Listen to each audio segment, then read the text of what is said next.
गुरु भक्ति योग।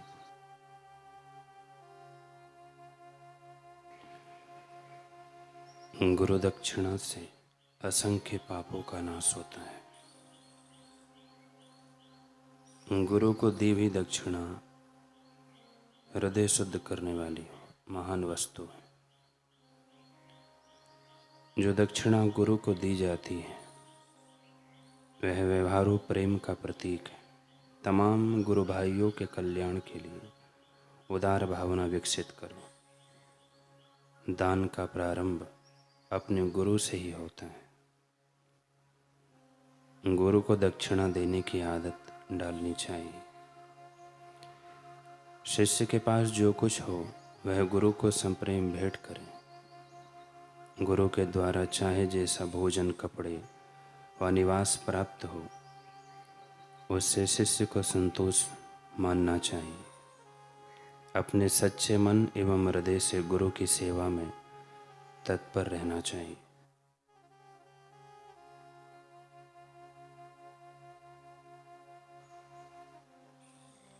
गुरु की सेवा के दौरान कैसी भी परिस्थितियों में साधक को मिलने वाला संतोष सदा आनंद और शक्ति देता है। कल हमने सुना महर्षि पतंजलि के शिष्य पुष्यमित्र गुरुकुल से विदाई का समारोह चल रहा है, परंतु उनके हृदय में एक ही टीस है कि मेरे गुरुदेव मुझसे प्रसन्न हो। उनके नेत्रों में अपने शिष्य के लिए गर्व दिखे। मौन प्रार्थना पूरी हुई, समक्ष बैठकर गुरुदेव के, परंतु अब तक पुष्यमित्र के हृदय का बोझ मानो उसके शरीर पर उतर आया था। बड़ी कठिनाई से दम बटोर कर वह गुरु के सामने से उठा।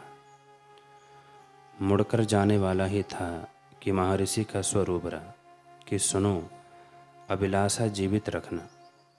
इतना कहकर महर्षि ने अपना ध्यान अगले विद्यार्थी की ओर घुमा दिया। पुष्यमित्र को कानों सुनी पर विश्वास नहीं हुआ। क्या गुरुदेव ने उसे पुकारा था? क्या गुरुदेव ने उससे कुछ कहा था? क्या उससे ही वे अभिलाषा जीवित रखने के लिए कह रहे थे? कौन सी अभिलाषा? क्या वही जो वह दिन रात पहले पाले रखता है? पुष्यमित्र अपने ही सवालों में घिरा जा रहा था। खैर, गुरुकुल से तो विदाई लेनी ही थी, सो वह भी अपने अगले पड़ाव की ओर चल पड़ा। कई वर्ष बीते। कई वर्षों बाद गुरुकुल में महर्षि पतंजलि पाणिनि के व्याकरण सूत्रों पर महाभाष्य लिख रहे थे। पाणिनि सूत्र 3136 की व्याख्या करते हुए उन्होंने सहसा उदाहरण के तौर पर उस व्याख्या में लिखा कि पुष्यमित्रो यजिते पुष्यमित्रो याजते, अर्थात मेरा पुष्यमित्र यज्ञ कर रहा है, वह महायज्ञ का यजमान है। आगे आगे भाष्य लिखते हुए वे सूत्र 32-33 में पुनः महर्षि पतंजलि ने उदाहरण दिया कि यह पुष्यमित्रम यजाम्य, अर्थात यह यज्ञ मेरे पुष्यमित्र का है। महर्षि के ऐसा उजागर करते ही गुरुकुल में खलबली मच गई। एक विशेष सभा आयोजित की गई। अन्य आचार्यों और शिष्यों ने आश्चर्य से महर्षि से पूछा कि गुरुदेव, यह पुष्यमित्र तो राजा बृहदरथ के सेना का एक साधारण सा सैनिक है, फिर वह कौन सा महायज्ञ कर रहा है? महर्षि पतंजलि ने कहा, वह अश्वमेघ यज्ञ की तैयारी कर रहा है। शिष्य ने पूछा, अश्वमेघ यज्ञ? वह तो चक्रवर्ती सम्राटों का कार्य है जो अपनी विजय पताका चारों दिशाओं में फहराते हैं। पुष्यमित्र जैसा साधारण सैनिक कैसे? महर्षि पतंजलि ने कहा, कली को समय के साथ पुष्प बनने दो। जब पुष्प खिलेगा तो अपने आप दृष्टिगोचर हो जाएगा, अर्थात भावी घटनाएं समय के साथ स्वयं उजागर हो जाएगी। उधर मौर्य सम्राट खतरे में था। मौर्य साम्राज्य में भारी उथल पुथल मची हुई थी। राजा बृहद्रथ अव्वल दर्जे का कायर था। उसकी नपुंसकता के चलते विदेशी आक्रांताओं ने भारत में अपनी पैठ बनानी शुरू कर दी थी। इस स्थिति में महर्षि के शिष्य पुष्यमित्र ने आंतरिक रूप से एक क्रांति छेड़ी। लोगों को भीतर ही भीतर जागरूक करने लगा। गुरुदेव के दिए हुए ज्ञान का सदुपयोग करने लगा। विदेशी आक्रांताओं को धूल चटा दी। सभी आक्रांता भारत छोड़कर भाग खड़े हुए। इस दौरान पुष्यमित्र ने असाधारण और अद्भुत साहस का परिचय दिया, इसलिए उसे ही साम्राज्य का सम्राट घोषित कर दिया गया लोगों द्वारा। राजाभिषेक होते ही पुष्यमित्र ने अश्वमेध यज्ञ का आयोजन किया। भारतवर्ष के इस महायज्ञ का यजमान पुष्यमित्र बना। इस स्वर्णिम बेला में महर्षि पतंजलि को राज के निमंत्रण भेजा गया। राजमहल के द्वार पर रथ रुका। महर्षि पतंजलि नीचे उतरे। उनके श्री चरणों में पहला मस्तक जो झुका वह भारतवर्ष के सम्राट पुष्यमित्र शुंग का था।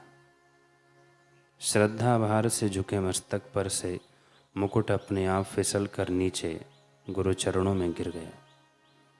क्या अद्भुत गुरु निष्ठा, गुरु भक्ति है भारत के इस सम्राट की। पुष्यमित्र पल के झुकाकर हाथ जोड़कर बोला कि गुरुदेव, श्री चरणों में प्रणाम है। हे गुरुदेव, अश्वमेध यज्ञ के आचार्य बनकर मुझे कृतार्थ करें।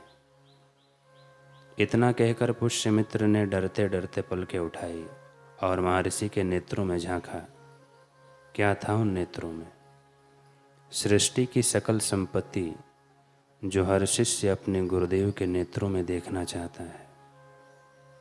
गुरुदेव की प्रसन्नता उन नेत्रों में प्रसन्नता का प्रसाद था।